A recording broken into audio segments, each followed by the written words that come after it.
Welcome. Hi, I'm Mari Ryan. Thanks for joining us today on this Well-Being Expert Series, part of our ongoing interviews with well-being experts to be able to bring you some fabulous resources and information to help you with your well-being program in your workplace. My guest today is Tara Healey. Tara is the Program Director for Mindfulness-Based Learning at Harvard Pilgrim Health Care.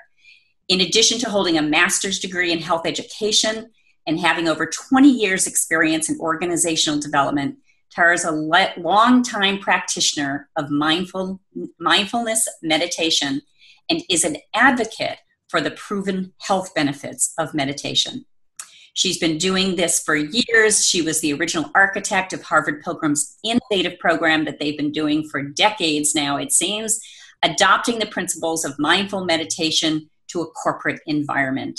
So Tara, welcome. We're so delighted to have you here today. Thank you so much. I'm delighted to be here. Great. Well, it's so interesting that Harvard Pilgrim and you in your role there we're in an organizational development role, I believe. Was that correct? Yes. You really pioneered this whole concept of mindfulness and mindfulness meditation in the workplace. And of late, recently we've had a lot of interest by corporations in the concepts of mindfulness. And I'm curious, so why now? What's motivating organizations to want to bring mindfulness skills to their workforce and to their organizations? Sure. So I think there's a few things, Mari. The thing that really jumps out at me, why now, is that the science is starting to legitimize this practice. And you have people that are highly credible that are researching the impact of mindfulness on the body and on the brain.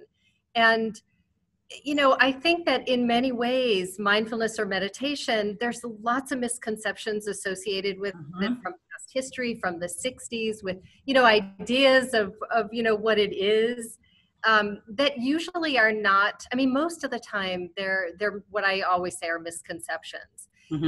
But the science is really coming online in a way that I don't think any of us could have imagined, especially those of us that have been involved with bringing mindfulness into the workplace for a number of years. We didn't really have that legitimacy, and yet it also took off in a really interesting way. And I'm happy to talk a little bit about kind of how and why we started back in 2004. Because it wasn't popular back then. It wasn't culturally popular. And so it's really, that has changed quite a bit. In fact, I think there are something like 4,000 peer-reviewed studies now, but in the 80s, we had like next to nothing, less than 10 or something like that. So since 2004, there's really been an explosion of research and money going toward research on the impact. That's fabulous. Well, it's great to have the science backing on this. So tell us, what is the science saying? And what, from your experience, having done this so early on and been early adopters of this at Harvard Pilgrim, what's the science saying, and why is this so valuable to organizations and to their employees? Yeah. So one of the things that this practice offers people is a different way to relate to those things that create difficulty or strife in their life. It's not about stopping the things that happen, but it's about learning to respond differently to those things that happen and to begin to understand patterns and habits of mind and thought and how powerful they are, both in terms of leading us astray and, leading us places that, well, in some of the simplest ways, if you're provoked by somebody at work and you lash out at them, there's usually a bit of regret and often not a good outcome, and makes working with others really challenging. But if we start to see provocation from another person, or even work overload and how we're processing that, and we are able to kind of bring some sense of balance. And it's not about being passive and just taking whatever comes, but really learning how to skillfully manage the things that are entering our lives that are causing us some difficulty. How to have a conversation with a peer or a boss if there's things happening at work that put you on overload that need to be addressed, so that conversation is going in a direction that is positive because it's informed. Your speech and your action is informed by this practice of being awake and aware and alert to what's going on within and around you. So it sounds like it really helps us be able to respond to situations in a professional and appropriate manner instead of just reacting in those situations. It does. And there's a phrase that's often used, mindfulness, the more we practice, the more it increases the gap between impulse and action. And great. so, that is, well, Dan Harris often says it's a superpower, this capacity to manage our emotions and to then act in the world in a way that aligns with our deepest values for who we want to be on a day-to-day basis. It just really helps us align. And then we know when we don't get it right. And there's also, woven into this practice is how can we be kind and compassionate with ourselves, just bringing that lens of kindness and extending that outward. And so it really begins to shift the way we engage with our everyday world, from anything from traffic to, illness to, there's nothing outside the scope of this. Yeah. Sounds great. So does the science and the research focus just on the benefits to the individual, or do they actually talk about the benefits to the organization?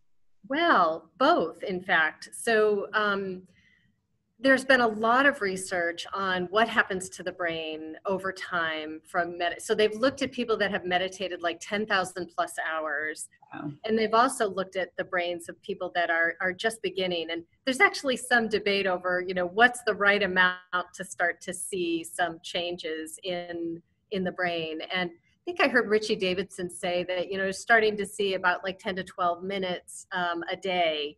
Mm-hmm. Starting to see, some benefit from just starting. You don't have to do a sitting meditation for 30 or 45 minutes. You can begin to do just a little bit of meditation each day, and begin to see. I always say to people, be a scientist and a subject. You are beginning to be an observer of your own mind and body through these particular practices, and so the science. And again, I want to be careful because the science, looking in the way we're looking now at what's the impact on people, not only personally but also professionally, is quite new. Mm-hmm. It's so I would say that from anything I've seen from Sarah Lazar or Richard Davidson, Amishi Jha, some of the people that are looking at what happens to the brain is that we have greater impulse control, greater self-awareness, greater mastery over, thoughts and emotions. The amygdala in one of the studies, and it might have been Sarah's, that the amygdala actually became a little bit less active over time in meditators, sort of pre an 8-week class and post an 8-week class. So the prefrontal cortex, which is the executive function of the brain, and that's the part, especially when we're at work, it really needs to be online. Anywhere though, we need that. It's the part that tells us do this and don't do that, and that capacity of the prefrontal cortex gets more active the more that we practice meditation. Yeah, there's, some research pointing to decrease in inflammation in the body. So that, the overall health and well-being of the body, we're decreasing the stress response. And then I have good friends, Chris Liddy and Darren Good, who did a really big project looking at a number of organizations that have been doing mindfulness and kind of cross-referencing what are some of the things that all of these organizations are seeing. And it is things like, just decrease stress, increase in one's attentional capacity, increase in compassion. And these are things that are just invaluable at work. Right. Well, it sounds like there are a lot of benefits that an organization would reap over time. Certainly happier, healthier, better well-being for their workforce is going to lead to increased productivity, better decision-making, better collegial interactions. So certainly can see lots and lots of benefits from that. Yes. That's great. Yes. So I personally have had a meditation practice for many years, and know that sometimes it's difficult for people when they're getting started, or even like myself, who've been at it for a number of years, to sometimes tame the monkey mind. Any tips for folks who are getting started if they wanted to pursue a personal meditation practice? Yeah, so there's a number of things. I think there's some really helpful apps out there. One of the ones that I like a lot is the 10% Happier app. Mm-hmm. And essentially it's an introduction to the basics. And it's a Q&A with Joseph Goldstein and Dan Harris. Dan Harris being the ABC News anchor, who asks Joseph a series of questions that new meditators have. Mm-hmm. Joseph answers, and then Joseph leads a mini guided practice. Wonderful. And there's 16 lessons, and I think it's great. Mm-hmm. Base is another app that is wonderful. It has more of an animated look and feel. I'm a bit of a stickler around accuracy. The accuracy and the content of both of those is fantastic. Wonderful. And, the other thing too is just starting small at home, doing a minute, doing 2 minutes, doing 3 minutes. One of the reasons I think people struggle with meditation is not so much that they don't have the time, because we're not, especially for beginning meditators, we're not saying, carve out huge amounts of time. Right. One of the things is that it's challenging when we remove all of the distractions we have in life to be with the anxiety that arises from non-doing. So it's less about time and more about the uncomfortableness and the anxiety. And so, I always guide people to develop a kind of receptive curiosity to what's happening in the body and mind when you're without distraction. Mm-hmm. Just what's the physical expression of anxiety? Can you bring that mindfulness is just a quality of mind that's awake, aware, and alert with a lens of receptivity and curiosity to whatever's happening. And so taking that definition, when meditation is the intentional regulation of attention, we are just simply learning to create some steadiness in the mind by coming back to the breath, for instance, breath sensation, so that mindfulness can do its job more effectively. It just works better when the platform is steady. So that's sort of how the two work together. Meditation steadies the platform. You're just like exercise. You want a strong bicep. You do repetitions over and over again, working against the resistance of the weight. Meditation is a way to calibrate or steady the mind by bringing attention back over and over. Mind wanders, not a problem. That's what happens. Not trying to stop thought at all. Right. You see you're in thought, you release, you come back. You see you're in thought, you release, you come back. Get some steadiness, and then you just begin to open the field of awareness to thought, emotion, and body sensation with receptivity. And it sounds simple, but it's not. It's simple, but it's not easy. Right. It's not. And I think that's the thing that puts people off, is that so many times I talk to people and say, I can't meditate. I can't do it. I can't get my mind quiet, and I can't sit still for that long. And we're all master doers. Yes. But it is much harder to just be. It's and intentionally, having spent a week earlier this year at a mindfulness, in a week-long meditation with one of the masters, John Kabat-Zinn, and I knew it was a personal challenge to just be for an entire 5 days in a row, to just be.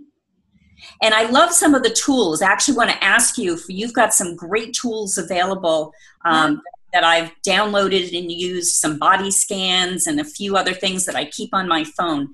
Tell us where we can find some of those tools from Harvard Pilgrim, because those can be really helpful for people just getting started. Sure, absolutely. One thing that just popped into my mind, though, where you said people say I can't meditate because my mind won't stop. So a friend of mine who works at the Center for Mindfulness posted something on social media, and it said, saying you can't meditate because you can't stop your thoughts is like saying you can't exercise because you're out of shape. Right. Is that great? Yes, that's perfect. So So people can find us by going to harvardpilgrim.org/mindfulness. And on that site, we have some guided meditations that are short. We've got a 3-minute breath meditation, a 10-minute guided body scan and breath meditation, and a 20-minute guided body scan and meditation. Those are great resources. And as I said, I've got those downloaded and on my phone for any time I want to be able to use them. So thank you for that information and those additional resources. This has been really helpful to have a perspective, and from your obvious knowledge and experience and years of leading this in corporate settings, as well as at Harvard Pilgrim Health Care. I want to thank you for taking the time to be here today and for sharing this important information with us. Thanks, Tara. My pleasure.